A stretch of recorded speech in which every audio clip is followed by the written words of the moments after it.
Welcome to my রন্ধনশালা channel. তো আজকে সোয়াবিনের একটা ডিশ বানাবো, একদম নতুন রেসিপি। তার জন্য এখন সোয়াবিন নিয়ে নিয়েছি, সিদ্ধ করে নিচ্ছি।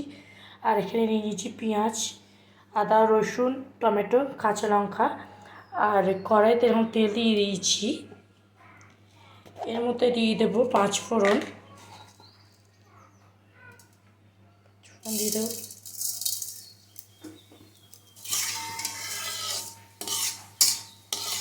এবার এর মধ্যে আমি পেঁয়াজ, আদা, রসুনগুলো দিয়ে দেবো। পেঁয়াজ, আদা, রসুনটাকে লাল লাল হতে ভালো করে ভেজে নেব। সামান্য এর মতো হলুদ আর নুন দিয়ে ভাজবো।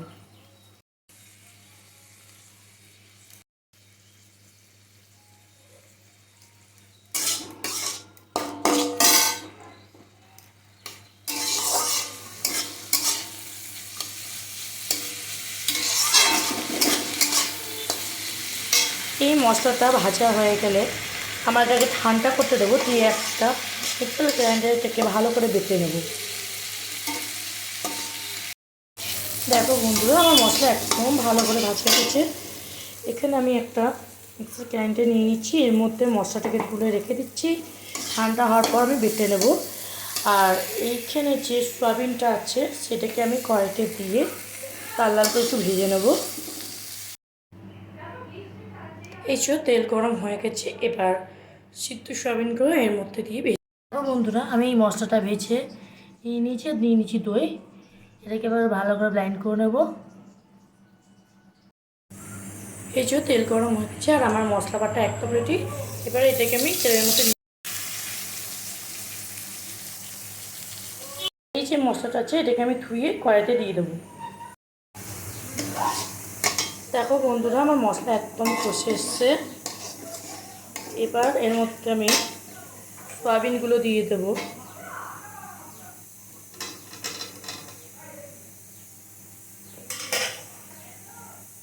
হাফ চামচ পরিমাণ চিনি, প্রয়োজন অনুসারে হলুদ, স্বাদ অনুযায়ী লবণ। এটাকে তোমরা বাটার চিকেনও বাটার সয়াবিনও বলতে পারো, কারণ পুরো ওরকমই হবে। পুরো ফ্রেশ ক্রিম মিষ্টি দিলেই পুরো বাটার সয়াবিন রেডি একদম। তো আমি ঘরে যেহেতু বানাচ্ছি বাটারটা দেবো না, নর্মালি বানাবো, কিন্তু খেতে খুব স্বাদ হয়। বানিয়ে দেখবে ঘরে। এটাকে আর একটুখানি ঢাকা দিয়ে আমি কষাবো।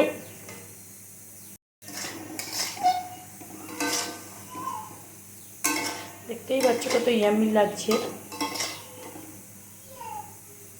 নর্মাল সয়াবিনটা আমরা সবাই খাই, এরকম করে বানিয়ে দেখবে, দারুণ লাগে। ভাত, রুটি, লুচি সবার সাথেই খুব ভালো লাগে। এখানে আমার সয়াবিন কষা একদম রেডি। এবার আমি প্রয়োজন অনুসারে জল দিয়ে দিচ্ছি।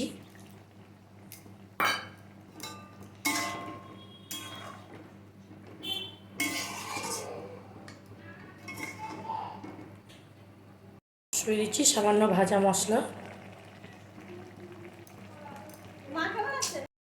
তো আমাদের এখানে ভাজা মশলা ছিটানো হয়ে গেছে, ব্যাস এটা এবার ফুটলে একদম রেডি।